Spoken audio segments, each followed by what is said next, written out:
ఆడబిడ్డలకు రక్షణ ఏది అని అడుగుతుంటే మా పార్టీ వాడు చేశాడో పక్క పార్టీ వాడు చేశాడో అని అడుగుతున్నారు ఇవాళ సమాజంలో పోలీస్ యంత్రాంగం.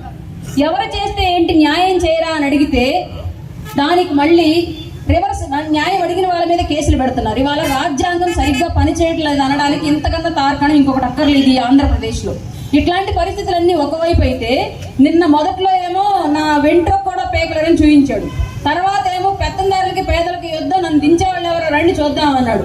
నిన్న తీరా వచ్చేటప్పటికి నేను పదవి దిగిపోవడానికి కూడా సిద్ధంగా ఉన్నాను, మీరు ఎప్పుడు దించితే అప్పుడు దిగిపోవడానికి సిద్ధం అన్నాడు. అంటే గ్రౌండ్ లో రియాలిటీ ఏంటి అనేది జగన్మోహన్ రెడ్డికి అర్థమైపోయింది. అందుకే అక్కడక్కడ బ్యానర్లు సిద్ధం అని వేయించండి. ఇప్పుడు విజయవాడలో చూసాను, ఇంకెక్కడ చూడలేదు. బస్సులో వస్తా ఉంటే సిద్ధం అని బ్యానర్లు కనిపిస్తుంది. దేనికి సిద్ధం అని అక్కడి నుంచి ఆలోచిస్తూ వచ్చారు. దేనికి సిద్ధం అంటే పదవి దిగిపోగానే అక్కడ జైలు ద్వారాలు తెరుచుకుంటాయి, కేసులన్నీ బయటకు వస్తాయి కాబట్టి దానికి వాళ్ళకి చెప్తున్నాడు, సిద్ధంగానే ఉన్నాను, మీరు ద్వారాలు తెరిచి సిద్ధంగా పెట్టుకోండి, పదవి దిగిపోబోతున్నాను నేనని చెప్పేసి జగన్మోహన్ రెడ్డి గారు రాజ్యాంగానికి అలాగే జడ్జిలకి లాయర్లకి చెప్తున్నాడు అనమాట. దాన్ని మనం అర్థం చేసుకోవాలి. సిద్ధం అనేది దేనికి సిద్ధం? ప్రాజెక్ట్ కట్టడానికి సిద్ధం అవ్వాలి. ఎప్పటి నుంచి వాడవడో ఒక ముందు వచ్చి నోరు పారేసుకుని వెళ్ళాడు. 31 డిసెంబర్ అని చెప్పేసి ఇప్పటి వరకు అవ్వలేదు. తర్వాత మళ్ళీ ఇంకొకటి వచ్చాడు, సంక్రాంతి సంబరాలు చేసుకుని వెళ్ళాడు తప్ప ఆ ప్రాజెక్ట్ ఏది పూర్తి అవ్వలేదు. ఆ తర్వాత మళ్ళీ విద్యాశాఖకు సంబంధించి మాట్లాడదామంటే ఇంగ్లీష్ మీడియం తప్ప మేము తెలుగు పెట్టా ఉన్నాడు. దాని గురించి మళ్ళీ కోర్టులకు వెళ్తే పెత్తందారులు పేదలని మాట్లాడాడు. ఉద్యోగాలు ఏరా బాబు అంటే జనవరి కల్లా క్యాలెండర్ వచ్చింది చూడండి అన్నారు. వాడు పార్టీ క్యాలెండర్ రిలీజ్ చేసినాడు తప్ప జనాలకు సంబంధించి ఉద్యోగ క్యాలెండర్ రిలీజ్ చేసుకోలేదు. ఎన్ని క్యాలెండర్ రిలీజ్ చేస్తాడు? పార్టీ క్యాలెండర్లు, ఉద్యోగుల క్యాలెండర్ కూడా మేము అడుగుతుంది. డిఎస్సి రాసి ఉద్యోగులు డిఎస్సి కోసం ఎదురు చూస్తా ఉన్నారు. పాపం బీఈడి ప్రిపేర్ అయిన వాళ్ళంతా వాళ్ళ కోసం సిద్ధం అంటానికి ఛాన్స్ లేదు జగన్మోహన్ రెడ్డి దగ్గర.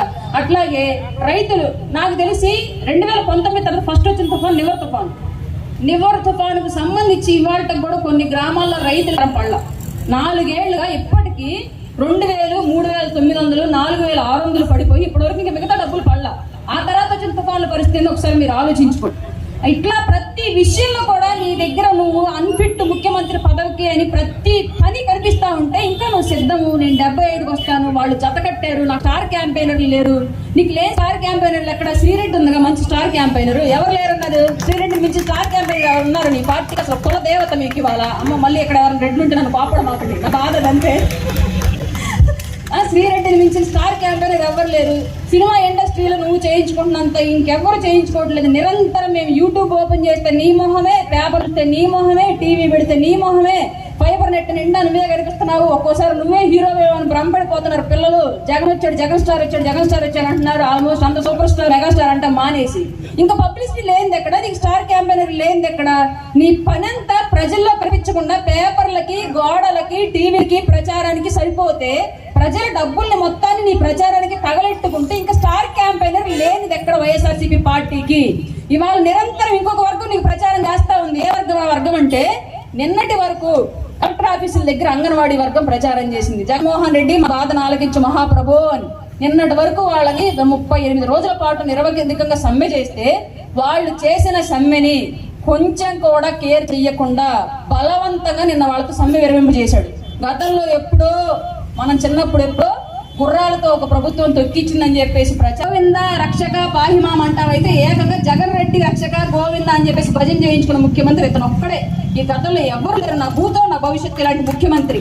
కాబట్టి ప్రతి ఒక్కళ్ళు ఇవాళ 4.5 ఏళ్ళకి విసిగిపోయారు. ప్రతి సెక్షన్ వాళ్ళు ఈ రాష్ట్రంలో విసిగిపోయారు. ఇవాళ మనం చేయాల్సిందల్లా, మనకి ఒక ఆశ కనిపించింది, మనకు ఒక అవకాశం కలిసి వచ్చింది ఆంధ్ర రాష్ట్రానికి. అదే పవన్ కళ్యాణ్ గారు అలాగే చంద్రబాబు నాయుడు గారి యొక్క కలయిక ఈ రోజు రాష్ట్రంలో రాబోయే రాష్ట్రానికి జరిగిన అన్యాయాన్ని, రాష్ట్రానికి జరిగిన అవినీతిని, రాష్ట్రంలో అప్పుల్లో కూరుకుపోయిన రాష్ట్రాన్ని బయటకు తేవడానికి ఒకే ఒక కలయిక. రానున్న రోజులు వాళ్ళు ఇరువురి స్వార్థానికి కాదు, వాళ్ళ ఇరు పార్టీల నాయకుల యొక్క స్వార్థానికి కాదు, కేవలం ఇది ప్యూర్ ఈసారి ఎలక్షన్ ప్యూర్ గా ప్రజల కోసమే వెళ్తున్నారు.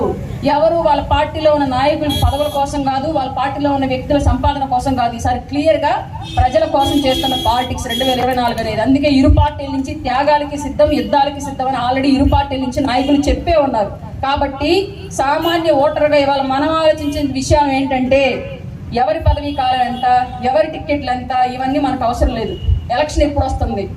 ఈవీఎంలో ఫ్యాన్ గుర్తు కాకుండా సైకిల్ పోటీ చేస్తే సైకిల్ గుర్తు ఎక్కడ ఉంది, గ్లాసు పోటీ చేస్తే గ్లాసు గుర్తు ఎక్కడ ఉంది, ఈ రెండు మాత్రమే మీరు గమనించుకొని 2024 ఏప్రిల్లో వచ్చే ఎలక్షన్లో ఫ్యాను అనేది కంటికి కనిపించకుండా ఈవీఎంలు అసలు ఉందని కూడా గమనించకుండా మీరు ఓట్లు వేయగలిగితేనే, నిలబడిన అభ్యర్థి అసెంబ్లీకి వెళ్ళగలిగితేనే రాష్ట్రంలో ఎన్నాళ్ళు జరిగిన అన్యాయాన్ని మనం ఆపగలం, ఇప్పటి వరకు జరిగిన అవినీతి మనం ఆపగలం, ఇప్పటి వరకు కూరుకున్న అప్పుల నుంచి రాష్ట్రాన్ని మనం బయటికి తేగలం. ఈ విషయం గుర్తుపెట్టుకోండి.